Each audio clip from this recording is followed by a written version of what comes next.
나는 아닥사스다 왕 20년에 유다 땅 총독으로 임명을 받아서 아닥사스다 왕 32년까지 12년 동안 총독으로 있었지만 나와 나의 친척들은 내가 총독으로서 받아야 할 노고의 혜택을 받지 않았다.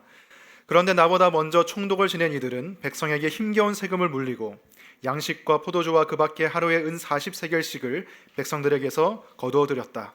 총독들 밑에 있는 사람들도 백성을 착취하였다. 그러나 나는 하나님이 두려워서도 그렇게 하지 않았다. 나는 성벽 쌓는 일에만 힘을 기울였다. 내 아랫사람들도 뜻을 모아서 성벽 쌓는 일에만 마음을 썼다. 그렇다고 우리가 밭되기를 모은 것도 아니다. 나의 식탁에서는 주변 여러 나라에서 우리에게로 온 이를 밖에도 유다 사람들과 관리들 150명이 나와 함께 먹어야 했으므로 하루에 황소 한 마리와 기름진 양 6마리, 날짐승도 여러 마리를 잡아야 하였다. 또 열흘에 한 차례씩은 여러 가지 포도주도 모자라지 않게 마련하야만 하였다. 그런데 내가 총독으로서 마땅히 받아야 할 노까지 요구하였다면 백성에게 얼마나 큰 짐이 되었겠는가. 나의 하나님, 내가 이 백성을 위하여 하는 모든 일을 기억하시고 은혜를 베풀어 주십시오. 아멘. 앉아주시기 바랍니다. 말씀 위해서 잠시 기도하겠습니다. 하나님, 오늘도 살아있는 하나님의 이 말씀 앞에 우리가 겸손히 무릎을 꿇습니다. 하나님의 말씀이 우리의 마음을 수술해 주시기 원합니다. 그 말씀의 칼로서 우리를 해부해 주시고 우리의 약한 부분을 드러내 주시고 고쳐 주시고 새롭게 해주시기 원합니다. 성령 하나님의 역사하심을 기대하며 예수 그리스도 이름으로 기도합니다. 아멘. 네, 오늘 느헤미야의 마음의 동기라는 제목으로 말씀을 전하겠습니다. 우리 모두가 하는 행동의 이면에는 마음의 동기들이 있죠. 우리가 사람을 만날 때도 그냥 만나지 않습니다. 다 목적이 있고 동기가 있습니다. 겉으로는 비슷해 보일지 몰라도 어떤 사람은 그 사람을 이용하기 위해서 만나는 경우도 있고요. 어떤 사람은 정말 그 사람을 사랑해서 만나기도 하고요. 일을 할 때도 마찬가지죠. 돈만을 위해서 그 동기로 일하는 사람도 있고 어떤 사람은 인정받기 위한 동기로 일할 수도 있습니다. 이처럼 우리가 다 마음의 동기를 가지고 있는데 느헤미야에게도 마음의 동기가 나와 있다는 것을 오늘 본문에서 말을 하고 있습니다. 느헤미야가 백성을 위해서 살았던 희생의 삶, 권리 포기의 삶, 그 이면에 어떤 마음의 동기가 있었는가 오늘 본문은 잘 말해주고 있는데 본문을 바탕으로 해서 크게 두 가지 말씀드리도록 하겠습니다. 첫 번째는 하나님을 두려워하는 마음, 두 번째는 백성을 사랑하는 마음입니다. 첫 번째 하나님을 두려워하는 마음, 14절 보시면 나는 아닥사스다 왕 20년에 유다 땅 총독으로 임명을 받아서 아닥사스다 왕 32년까지 12년 동안 총독으로 있었지만 나와 나의 친척들은 내가 총독으로서 받아야 할 노예 혜택을 받지 않았다. 느헤미야가 총독으로 있었던 12년 그 기간 동안 총독이 받아야 되는 월급, 봉급을 받지 않았다고 말을 하고 있어요. 느헤미야 같은 페르시아의 총독은 자신의 봉급을 스스로 마련을 해야 됐습니다. 어떤 방식으로냐면 백성들에게 세금을 거두어서 자신의 봉급을 마련해야 됐어요. 그런데 그 세금을 얼만큼 거둬야 되는지는 총독이 재량껏 할 수 있습니다. 왜냐하면 페르시아의 영토가 너무 넓기 때문에 황제가 그것까지 일일이 다 신경 쓰지는 않았어요. 백성들이 불만을 품고 폭동을 일으키거나 혁명을 일으키거나 이 정도까지만 아니면 세금을 얼마든지 거둘 수가 있었어요. 그래서 15절을 보시면 느헤미야의 전임자들이 자신들을 위해서 과도하게 세금과 공물을 거두었다는 것을 오늘 말씀 말하고 있습니다. 15절 보시면 그런데 나보다 먼저 총독을 지낸 이들은 백성들에게 힘겨운 세금을 물리고 양식과 포도주와 그 밖에 하루에 은 40세겔씩을 백성에게서 거두어 들였다. 총독들 밑에 있는 사람들도 백성을 착취하였다. 느헤미야의 전임자들이 양식과 포도주만이 아니라 하루에 은 40세겔씩을 백성들에게 거두었다고 합니다. 은 40세겔이 얼마인지 지금 정확히 계산할 수는 없어요. 왜냐하면 지금과 그 시대의 간격이 너무 크고 또 물가도 다르고 그리고 생활 수준도 다르기 때문에 정확히 계산할 수는 없지만 대략적으로 1,500만 원, 1,600만 원 정도 될 것이다. 그런데 이게 한 사람한테 거둔 건 아니고요. 유다 백성 전체에게 하루에 거둔 세금이 1,500만 원 정도 됐을 것이다. 그래서 굉장히 버거운 세금이었을 거라고 생각이 됩니다. 근데 그뿐만이 아니라 양식과 포도주와 같은 곡물들도 거두어 들였기 때문에 백성들의 삶이 팍팍해질 수밖에 없었겠죠. 그리고 반대로 관리들, 총독들은 가만히 앉아서 부를 누리게 되는 그런 빈부의 격차가 일어나고 있었습니다. 그게 관습이었고 관행이었어요.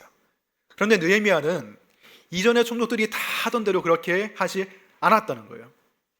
다 해오던 건데, 이게 관행인데, 이게 관습인데 나도 할 수 있지 뭐, 이렇게 생각한 게 아니라 느헤미야는 다르게 행동했어요. 다른 삶의 기준이 있었어요. 애초에 느헤미야가 유다 총독이 된 것 그 자체가 사실은 술관원장이라는 더 높은 자리에서 유다 총독이라는 한직으로 가는 것이었죠. 왜냐하면 백성들을 섬기기 위해서, 하나님 나라를 위해서 헌신하기 위해서 내려온 것이었기 때문에 애초에 느헤미야는 욕심 자체가 없었습니다.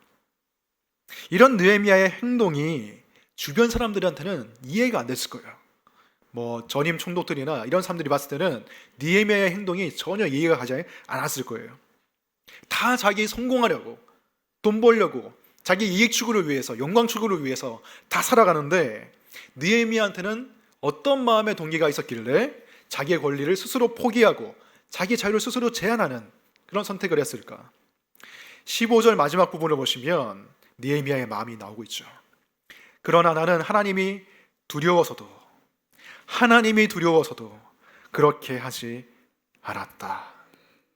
느헤미야의 행동과 느헤미야의 삶이 다를 수 있었던 한 가지 이유가 바로 이것입니다.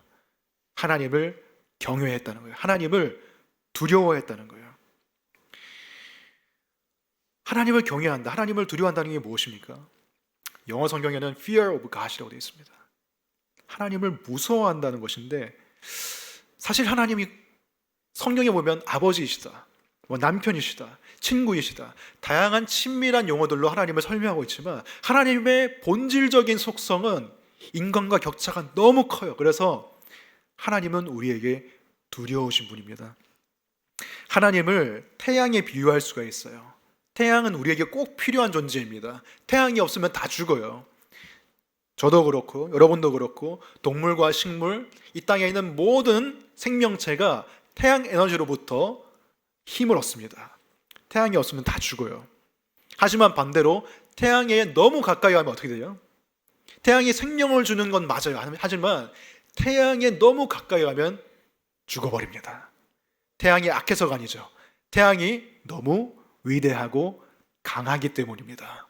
태양이 너무 우리 이 땅에 있는 다른 생물체와는 비교가 안 될 정도로 너무 크고 강하기 때문이에요. 하나님도 마찬가지입니다. 하나님이 인간에게 모든 생명체에게 생명을 주시죠. 하지만 하나님께 함부로 가까이 했다가는 생명을 잃게 됩니다. 하나님의 거룩과 하나님의 위대하심과 하나님의 영광에 압도되기 때문에, 그래서 우리가 잘 알고 있듯이 모세도 하나님께 하나님의 영광을 보여주세요 라고 말했지만 하나님이 뭐라고 했습니까? 네가 나의 영광을 정면으로 보게 된다면, 내 얼굴을 보게 된다면 너는 죽을 것이다 라고 말했습니다. 하나님이 죽이고 싶어서가 아니에요.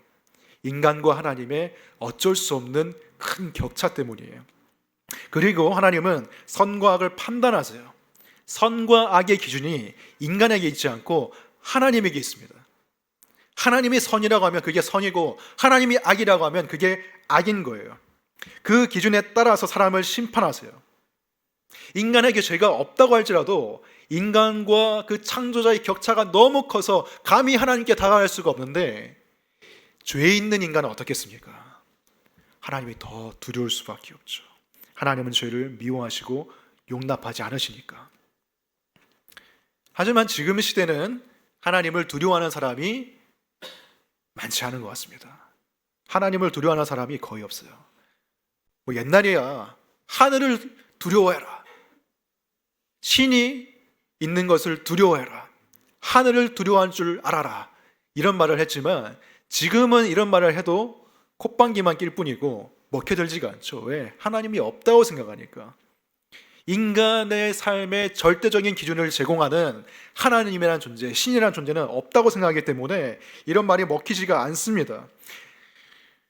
그런데 하나님 없이 인간이 선과 악을 정말로 분별할 수 있을까요? 하나님 없이 인간이 절대적인 선을 실천하면서 살아갈 수가 있을까요? 지금 시대는 사람들이 다 이렇게 말합니다. 인간이 합리적으로만 생각하면 선을 실천할 수 있어. 무엇이 선이고 악인지는 인간이 합리적으로 판단하면 다 결정할 수 있는 문제야. 인간의 사회와 문화 속에서 자연스럽게 결정되는 거야 라고 말합니다. 하나님이 결정하시는 게 아니라고 말합니다. 하지만 과연 그럴까요? 예를 들면 살인은 나쁜 것이라는 것을 모든 사람이 다 알고 있습니다. 여러분도 살인이 나쁘다는 거, 악하다는 거 다 동의하실 거예요. 그런데 왜 살인이 나쁜 것이죠? 기독교는 그 근거를 제공해 줄 수 있습니다. 하나님의 형상이기 때문에, 사람마다 하나님의 형상이 새겨져 있기 때문에 사람은 존귀한 존재고 동물과는 다르다고 말하는 거예요. 그래서 동물은 인간이 먹을 수 있어요. 인간이 동물을 죽여서 먹을 수 있지만 인간은 인간을 죽여서 먹을 수 없죠. 인간은 인간을 죽여서는 안 되죠. 왜? 하나님의 형상이기 때문에. 만약에 그런데 이런 기준이 없다고 생각해 봅시다. 왜 살인하면 안 되죠? 하나님이 없다고 생각해 봅시다. 왜 사람을 죽이면 안 됩니까?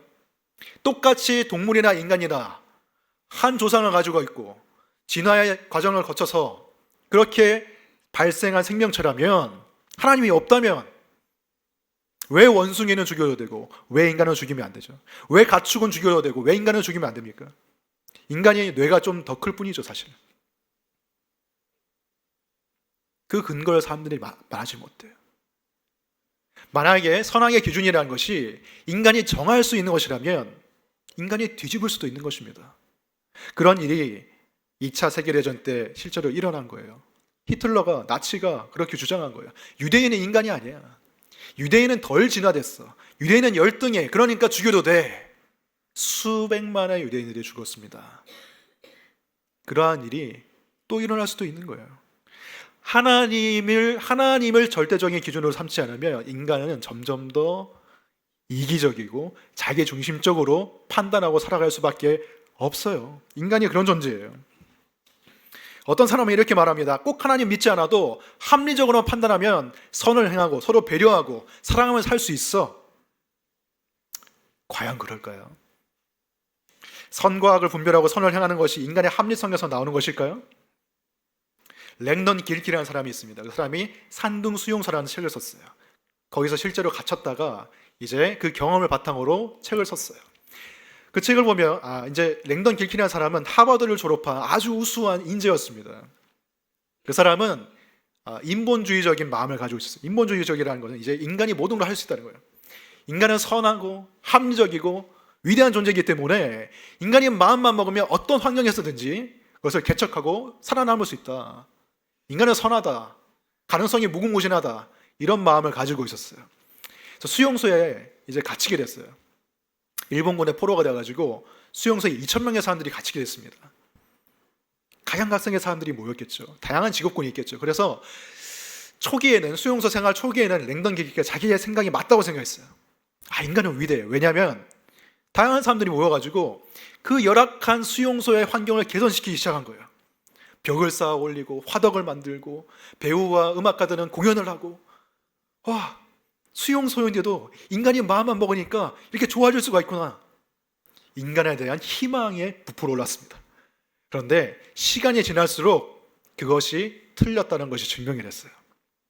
시간이 지날수록 물자와 자원이 모자라다 보니까, 음식이 없다 보니까 사람들이 막 도둑질을 하기 시작하는 거예요. 그 사람들 못 배운 사람들이 아니거든요. 사회에서는 다 한가닥 하던 사람들이었는데, 교육을 잘 받은 사람들이었는데 수용소 생활이 너무 힘들다 보니까 다 도둑질하고 도덕을 어기게 되는 거예요. 왜? 그게 더 합리적이라고 판단했기 때문입니다. 내가 배고파서 죽는 것보다는 다른 사람의 것을 빼앗아서 내가 만족을 누리는 것이 더 합리적이라고 생각한 거예요. 그리고 랭던 길키가 인간에 대한 좌절을 하게 된 또 하나의 이야기가 있는데, 랭던 길키가 이 수용소 안에 주거에 관련된 대표직을 맡았습니다. 그래서 그러다 보니까 어떤 사람이 이제 부탁을 했어요. 방이 너무 좁은 거예요. 수용소가 너무 좁다 보니까 10명의 사람들이 좁은 방 안에 생활을 했습니다. 근데 다 같은 크기겠죠. 그런데 어떤 방에는 11명이 살고 있는 거예요. 그리고 어떤 방에는 9명이 살고 있는 거예요. 그래서 11명의 그 방 사람들이 부탁을 했어요. 여기서 한 명을 옮겨서 9명이 있는 방에 넣어주세요. 랭더는 이제 길키는 생각했죠. 이건 간단한 문제지. 이건 그냥 숫자만 셀 수 있으면 해결되는 문제잖아. 인간이 합리적인 존재면 당연히 옮겨줄 거야. 당연히 한 명을 받아줄 거야. 9명이 있는 방에 가서 말했습니다. 한 명 받아주세요. 어떤 대답을 들었겠습니까? 헛소리 하지 마시오. 지금 우리도 힘들다고. 다시는 찾아오지 마시오. 하고 발길질을 하면서 내쫓아 버렸어요. 그 합리적인 사람들이 숫자를 못 세서가 아니라 생존의 문제가 걸리니까 그들의 합리성이 뒤바뀌어 버린 것입니다. 사회에서는 전시가 아니라 평시에서는 한 명 받아주는 게 합리적이죠. 그런데 상황이 바뀌니까 그 사람들은 절대로 한 명 더 바를 수 없다. 어떤 일이 있더라도 우리는 이 방을 지키겠다. 이것이 그들에게는 합리성이 된 거예요. 그래서 길키가 생각했습니다. 합리성에서 도덕성이 나오는 게 아니구나. 반대다. 도덕성에서 합리성이 나오는 것이다. 근데 그 도덕성은 어디서 나오는 것이지? 의문이 생기게. 그 수용소 안에서는 정말 그 합리적인 생각을 가지고 살아가는 사람들이 점점 줄어들었어요. 왜? 힘드니까. 너도 나도 배고프고 춥고 어려우니까 사람들이 다 비합리적인 선택을 합니다. 도둑질하고 빼앗고 서로 미워하고. 근데 그 속에서 진정한 합리성을 가지고 도덕을 실천하는 사람이 한 명 있었습니다. 그 사람이 누굴까요? 에릭 리들입니다. 제가 너무 자주 얘기해서 질리시나요? 에릭 리들이었습니다. 그 사람 한 명은 수용소 밖에서도 그 사람을 섬기는 사람이었어요. 그런데 수용소 안에서도 아무리 환경이 열악해도 그 사람은 자신의 합리성과 도덕성을 지켰습니다. 수용소의 모든 사람들이 할당된 일의 양이 있었어요. 그 일을 하는 것도 버거웠습니다. 왜? 여러분 수용소 사람들 사진 보셨습니까? 2차 세계대전 때 뼈밖에 없어요. 먹지 못해서 해골입니다. 그런 사람들이 막 노동을 하고 있는 거예요. 노동을 하고 힘들어서 쓰러져 죽는 사람도 있었어요. 그런데 리들은 자기도 힘든데도 수용소 일을 다 끝내면 다른 사람이 일을 도와줬어요. 그리고 시간이 남으면 아이들을 모아가지고 아이들을 가르쳐줬어요. 왜? 리들이 교사의 역할을 했었거든요. 레크리에이션도 해주고. 그리고 자신이 달리기 선수였다는 이유만으로 이제 운동회가 열리면 사람들이 다 기대하고 있는 거예요. 에릭이 뛰면 정말 잘 뛸 것 같다. 나 보고 싶다 한번. 사람들을 즐겁게 하기 위해서 그 뼈만 앙상하게 남은 모습으로 힘껏 질주했어요. 사람들을 섬기기 위해서.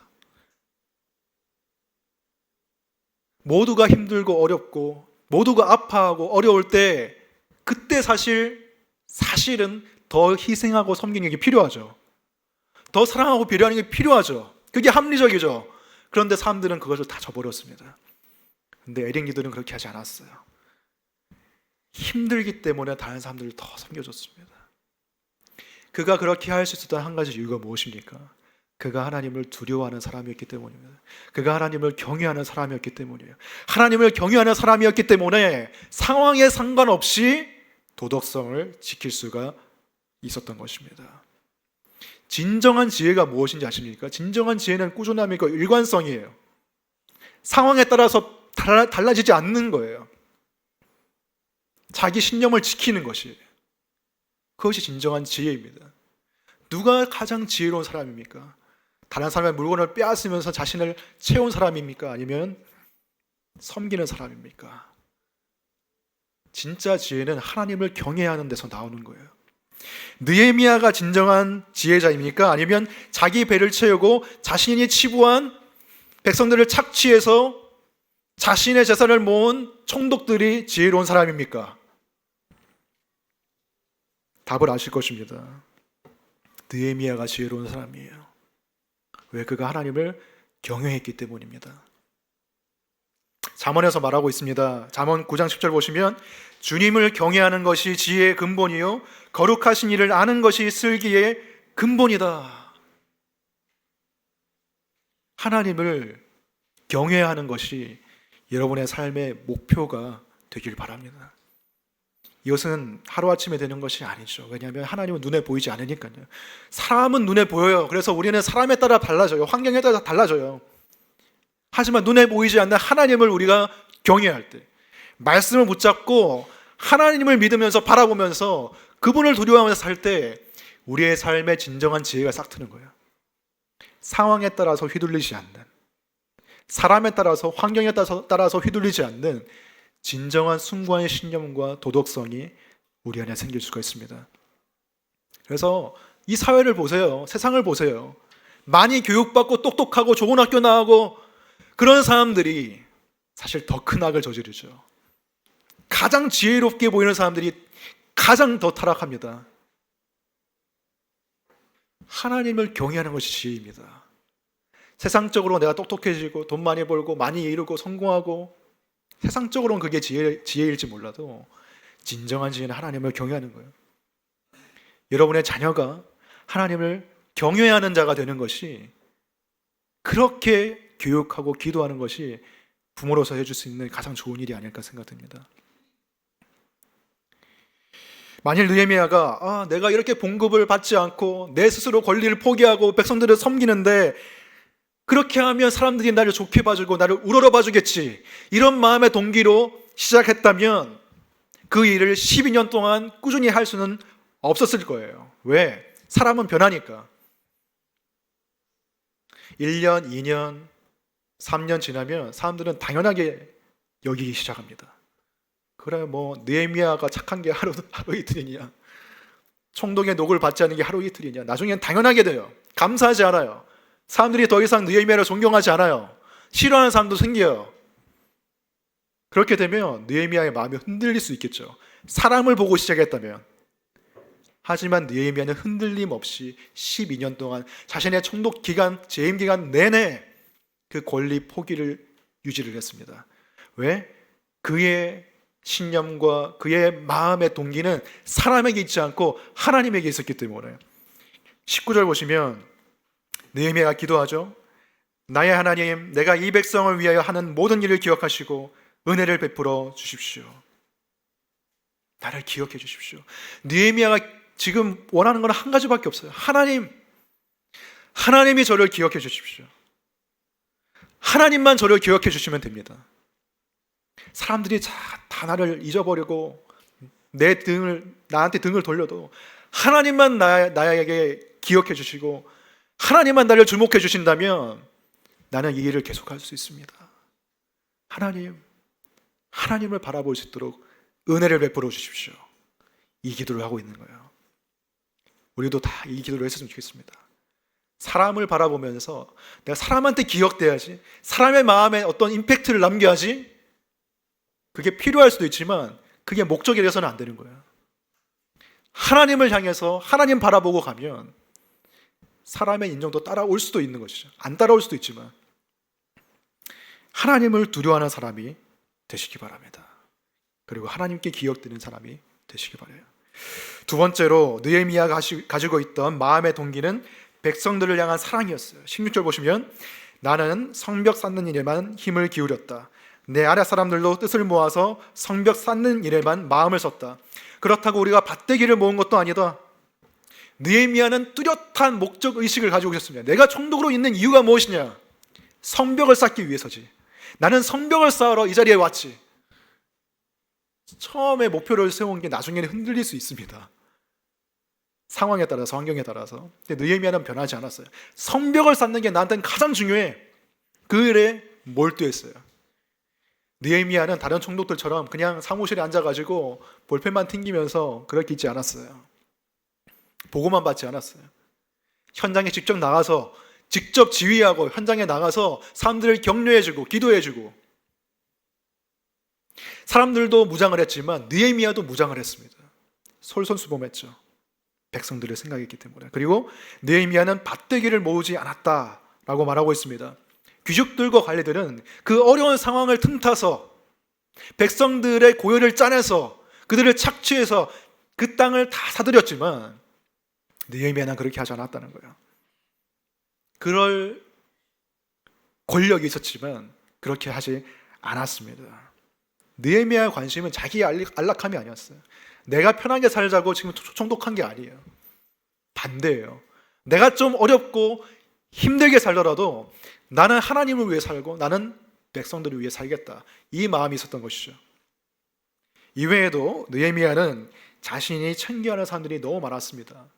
17절 보시면 나의 식탁에서는 주변에 여러 나라에서 우리에게로 온 일을 받게도 유다 사람들과 관리들 150명이 나와 함께 먹어야 했으므로, 이 당시에는 통치자가 아랫 사람들의 먹을 것을 대줬어요. 살림을 책임져 줬어요. 느헤미야의 아랫 사람들이 150명이 있었다고 말하고 있습니다.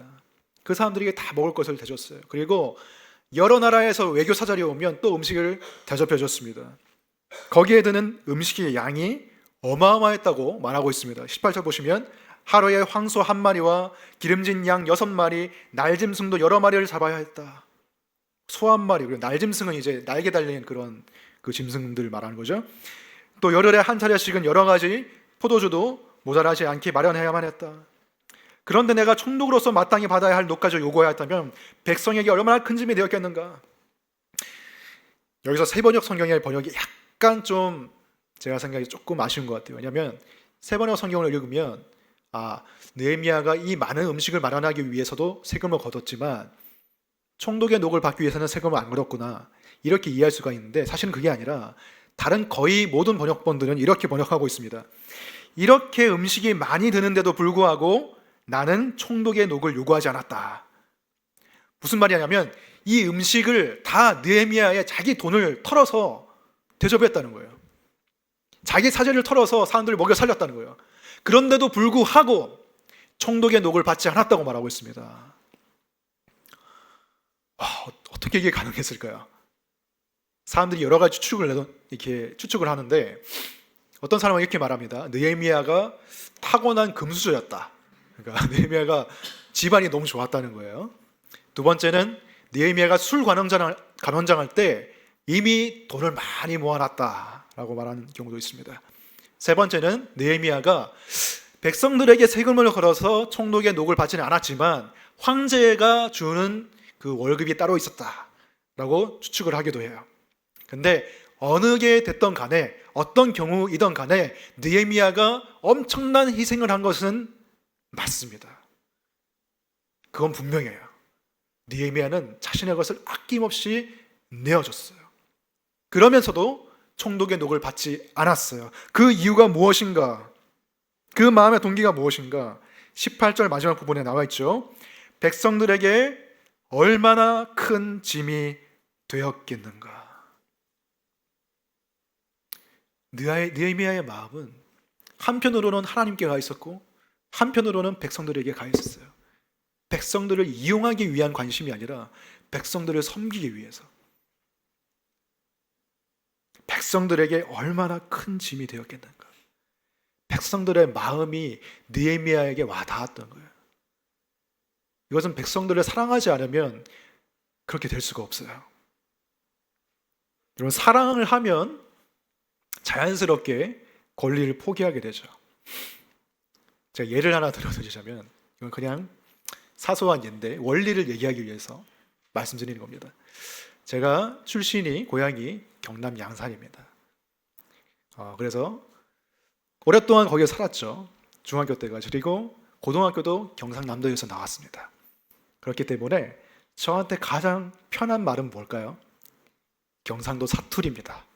경상도 억양이 저한테는 가장 편해요. 지금도 그게 남아있는지 모르겠는데, 제가 모르겠어요. 어떤 분은 저한테 서울 사람인 줄 알았다 그런 말도 들었는데 진심인지는 모르겠습니다.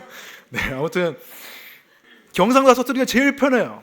근데 경상도 사람들이 이상한 고집이 있습니다. 뭐냐면 서울에 올라와도 자기 억양이나 사투리를 고치지 않아요. 대부분의 사람들이 그렇습니다.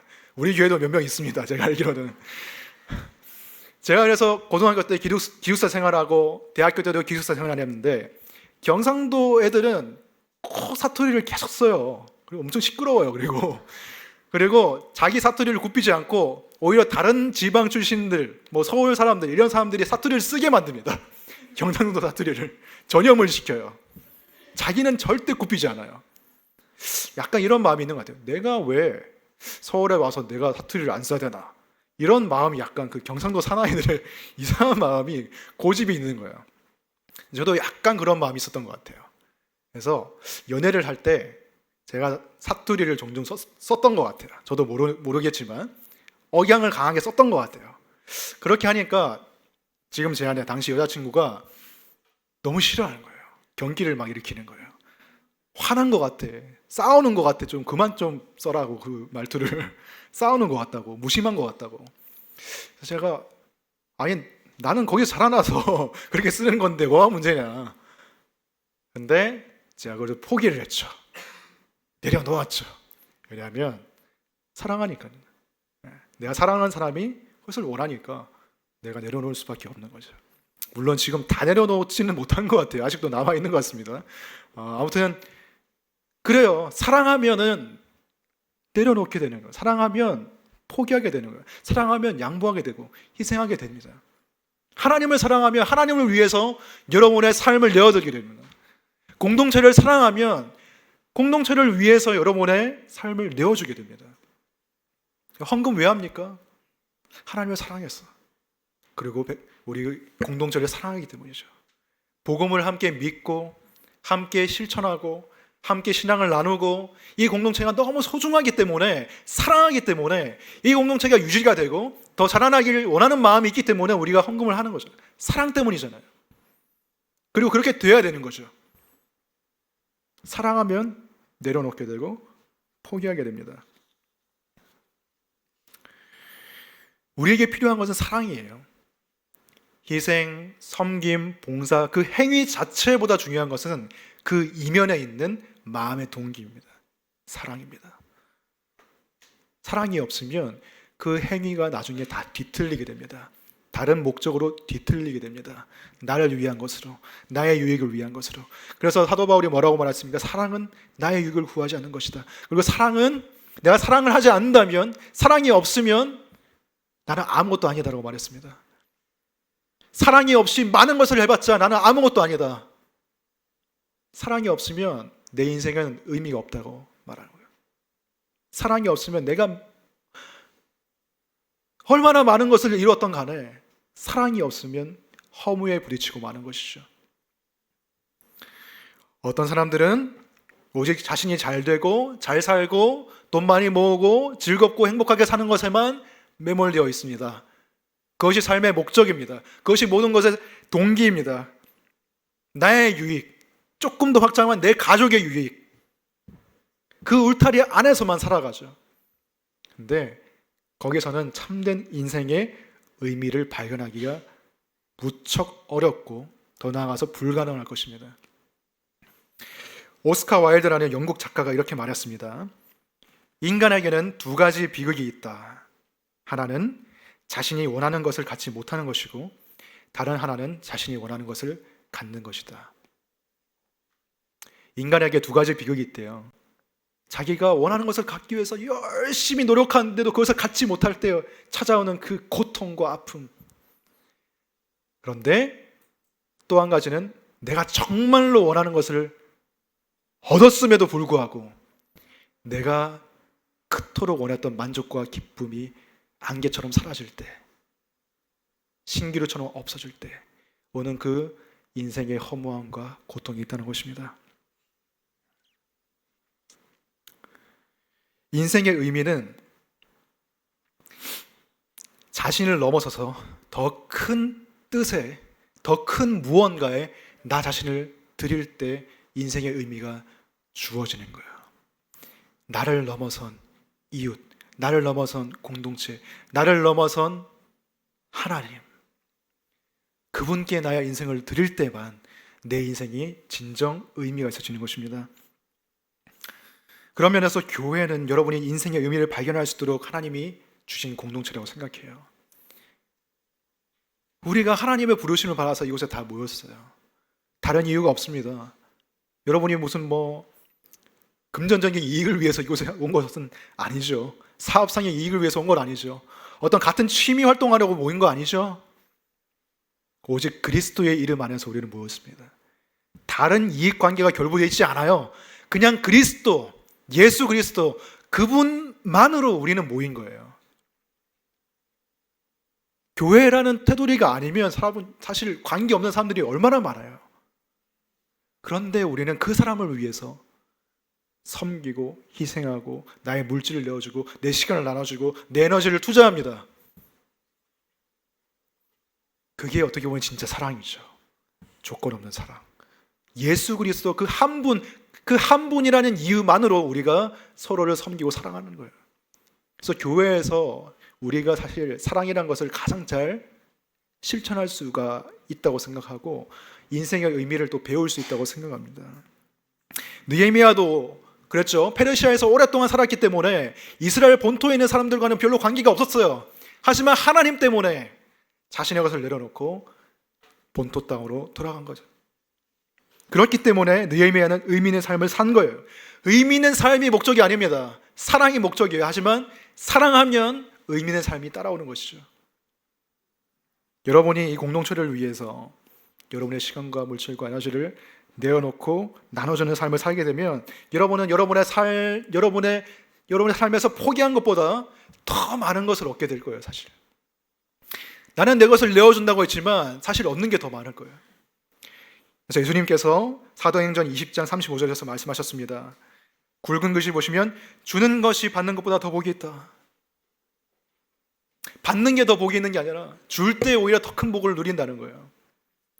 우리 공동체에서 여러분이 섬길 수 있는 그런 부분들, 나눠줄 수 있는 부분, 희생할 수 있는 부분 한번 찾아보시기 바라고, 그리고 기도하시기 바라고, 사람들에게 물어보시길 바라요.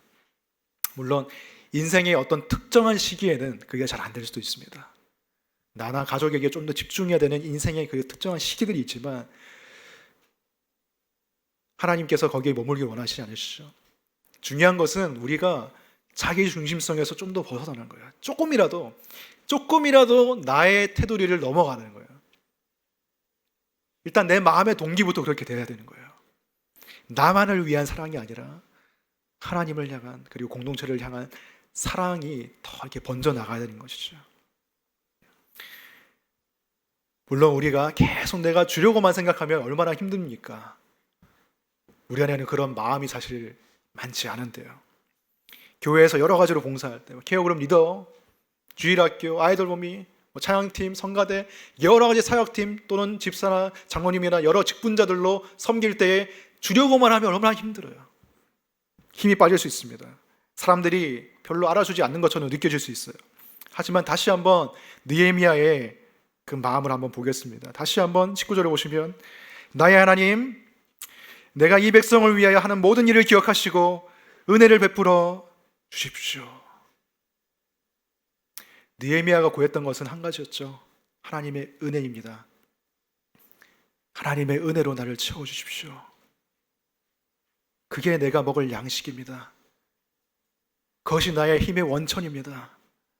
사람들의 인정과 사람들의 칭찬과 우러러봄과 그게 나의 삶의 원천과 동기와 힘이 되는 것이 아니라 하나님의 은혜가 저의 힘입니다 라고 느헤미야가 고백하고 말하고 있는 거예요. 그렇게 기도했을 때 하나님은 분명히 느헤미야에게 응답해 주셨을 것입니다.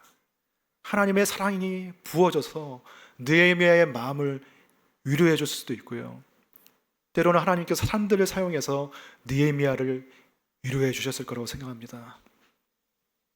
하나님을 구하세요. 하나님의 은혜를 구하시기 바랍니다. 우리의 진정한 위로는 사람에게 오지 않아요. 하나님께서 여러분의 모든 수고와 헌신을 다 기억하십니다. 하나님 제발 나를 기억해 주세요 라고 기도하세요. 사람들한테 매달리면서 제발 나를 기억해 달라고, 나를 좀 생각해 달라고, 나를 까먹지 말라고 애원하는 그게 아니라 하나님께 나아가서 하나님의 보좌 앞에서 하나님 제발 저를 기억해 주십시오. 제가 한 모든 일을 하나님 계수해 주시고 제가 한 모든 일에 대해서 하나님 갚아 주십시오 라고 기도하세요. 사람에게 구걸하는 것보다 훨씬 낫습니다. 그리고 하나님은 이런 기도를 기뻐하세요. 네 마음이 나에게 있구나. 하나님이 우리의 마음을 원하시는 거예요. 우리는 다 심판대에 설 것입니다. 하나님은 두려우신 분입니다. 그 심판대 앞에서 우리도 떨 것입니다. 하나님을 믿지 않는 사람도 떨 거예요. 근데 그 떨림의 종류가 다른 것이죠. 우리의 떨림은 무엇입니까? 나와 본질적으로 너무나 다르신 분이, 너무나 위대하시고 내가 감히 범접할 수 없는 그분이 나의 구원자이시고 나의 아버지시고 또 예수 그리스도 그 심판자가 나의 신랑이시라는 그 감격 때문에 우리는 떨 거예요. 다른 종류의 떨림이 있는 거예요. 그리고 그분이 우리의 모든 수고와 헌신을 기억하시고 상을 주시는 것에 대한 그 기대의 떨림이 우리에게는 있을 것입니다. 그 상이 뭔지는 저도 몰라요. 하지만 이 한마디면 충분할 것 같아요. 예수님께서 말씀하시는 거죠. 내가 너의 모든 수고와 헌신을 기억하고 있단다. 사람들은 잊어버렸지 몰라도 나는 다 기억하고 있어. 그리고 참 고생 많았다. 수고했다. 잘했다 나의 충성된 종아. 이 한마디면 다 보상받는 느낌일 것 같아요. 여러분도 그 예수님을 향해서 그 예수님을 바라보면서 달려가시기 바라요. 하나님을 경외하고 하나님을 두려워하시기 바랍니다. 그럴 때 여러분은 상황과 환경에 관계없이 사랑을 할 수가 있을 거예요. 그 힘으로 여러분이 사람들을 섬기고 사람들을 위해주고 또 자신의 권리를 포기하는 그런 삶을 살아갈 수 있기를 주님의 이름으로 축원합니다. 네, 기도하겠습니다. 하나님 아버지, 하나님은 우리가 두려워해야 될 우리의 창조자이시고 만군의 주이십니다. 그 앞에서 우리는 아무것도 아닙니다. 그러나 하나님, 아무것도 아닌 우리를 위해서 아들을 주신 하나님의 은혜, 하나님의 사랑, 그 감격에 떨며 주님을 경외합니다. 주님을 높여드리고 또 주님을 사랑합니다. 우리의 이 경배와 사랑과 경외의 마음을 주님 받아주시옵소서.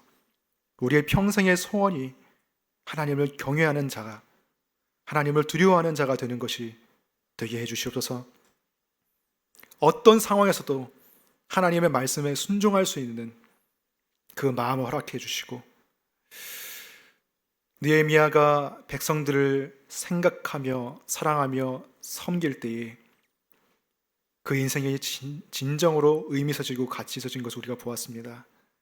주, 우리의 마음 가운데 그 사랑을 허락해 주시옵소서. 우리의 행위 자체보다 그 이면에 있는 사랑에 우리가 더 집중할 수 있게 도와주시옵소서. 우리의 마음 가운데 하나님의 마음, 그리스도 예수의 마음을 부어주시옵소서. 예수님의 이름으로 기도합니다. 아멘.